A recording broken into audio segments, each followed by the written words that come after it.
मंडरायल करणपुर क्षेत्र में चंबल नदी उफान पर है। कोटा बैराज से भारी मात्रा में जल निकासी के चलते चंबल में उफान है। खतरे के निशान से ऊपर बह रही है चंबल नदी। चंबल नदी का जल स्तर पहुंचा है 165.21 मीटर। चंबल नदी में खतरे का निशान है 165 मीटर। मंडरायल करणपुर इलाके में अलर्ट जारी कर दिया गया है।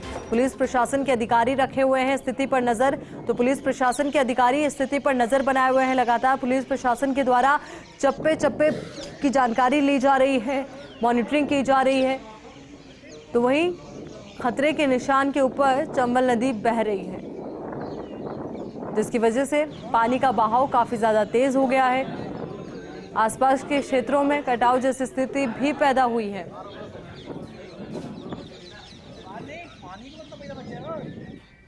अब खबर करौली से है। मंडरायल करणपुर क्षेत्र में चंबल नदी उफान पर है। करीब 1 दर्जन गांव में घिरे पानी में लोगों का रेस्क्यू किया जा रहा है। मंडरायल के कैंप कच्छ टोडी गांव में घुसा है चंबल का पानी। करीब आधा दर्जन गांवों को खाली कराने, ग्रामीणों को सुरक्षित स्थानों पर ले जाने की तैयारी है। पुलिस प्रशासनिक अधिकारी, सिविल डिफेंस की टीम मौके पर पहुंची है। पुलिस प्रशासन ने किया है अलर्ट जारी। लोगों से निचले इलाकों से ऊपर जाने की अपील की जा रही है। तो वही चंबल के कारण कई गाँवों के रास्ते अवरुद्ध हो गए हैं। SDRF की टीम लगातार क्षेत्र के गाँवों में रेस्क्यू कर रही है। हर एक क्षेत्र की तस्वीर हम आपके साथ साझा कर रहे हैं, हर एक क्षेत्र की स्थिति हम आपको बता रहे हैं। तो वही करौली की स्थिति की बात कर रहे हैं। अब इसी को लेकर ताज़ा अपडेट के साथ हमारे सहयोगी मनोज हमारे साथ जुड़ चुके हैं। मनोज, करौली में फिलहाल क्या स्थिति है? कितने लोगों के फंसे होने की जानकारी सामने आ रही है और कितने लोगों को रेस्क्यू कर सुरक्षित स्थानों तक पहुँचा दिया गया है? देखिए आयुष, मैं बताना चाहूंगा, कोटा बैराज से जो पानी छोड़ा जा रहा है, भारी मात्रा में पानी की निकासी हो रही है। यह पानी जो करौली जिले के समीप राजस्थान मध्य प्रदेश की सीमा है, उसके बीच में चंबल नदी बहती है और चंबल नदी उफान पर आई हुई है। और मंडरायल करणपुर क्षेत्र के जो गांव हैं, कई गांव हैं जो पानी से घिर गए हैं, उन गांवों में आवागमन का संपर्क कट गया है। और चंबल जो है वो इसका डेंजर लेवल जो है 165 मीटर उससे ऊपर बह रही है। और यह वह स्तर है जिसमें कई गांवों का संपर्क कट जाता है, कई गांवों में पानी घुस जाता है। हालांकि यह स्थिति जब भी कोटा बैराज से निकासी होती है, प्रतिवर्ष होती रही है। और यहाँ के ग्रामीण इस चीज को मान चुके हैं कि जब भी पानी इस तरह का आएगा इनको घिरना है।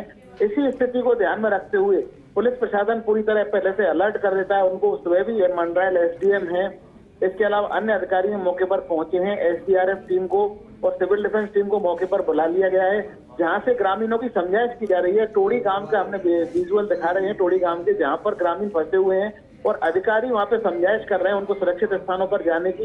लेकिन ग्रामीणों की पीड़ा जो है वो ये है, उनकी मवेशी वहीं रहती है, उनकी जमीन है। और खास तौर पर ये बात की जाए, जमीन का मोह जो है, भूमि जो है, उनकी खेत है, उनका मोह उनसे नहीं छूट पाता, इसीलिए वो वहां से कहीं विस्थापित भी नहीं होना चाहते। और जब भी इस तरह पानी में गिरते हैं उनका रेस्क्यू किया जाता है। करीब आधा दर्जन गांव जो है वो पानी इससे घिरे हुए हैं और 1 दर्जन गांवों का संपर्क कट गया है। वहां पर लोगों को प्रशासन, पुलिस किसी न किसी तरह सहायता और इसके अलावा अन्य सामग्री जो है वो पहुंचाने का प्रयास कर रहा है। और पुलिस प्रशासन का कहना है कि किसी प्रकार की परेशानी लोगों को नहीं होने दी जाएगी।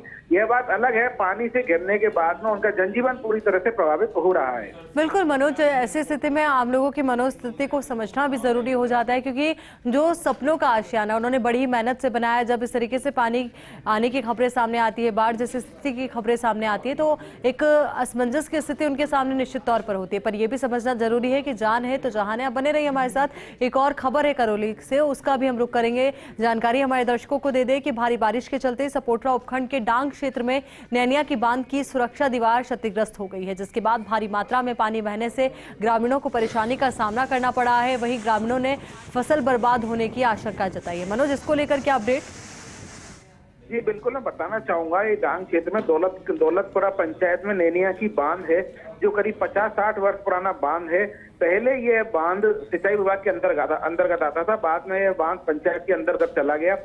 रात को इस बांध की दीवार क्षतिग्रस्त हुई थी, जिसकी सूचना विभागीय अधिकारियों को दी गई थी, लेकिन कोई प्रभावी उपाय नहीं हो पाए। इसके कारण जो सुरक्षा दीवार है उसकी दरार बढ़ती गई और इसके बाद में अचानक एक हिस्सा उसका जो है टूट गया और भारी बेग से पानी बह निकला। फर्स्ट इंडिया एक्सक्लूसिव वीडियो इसके दिखा रहा है, अपने चैनल पर दिखा रहा है। मनोज, ये कितने साल पुराना बांध?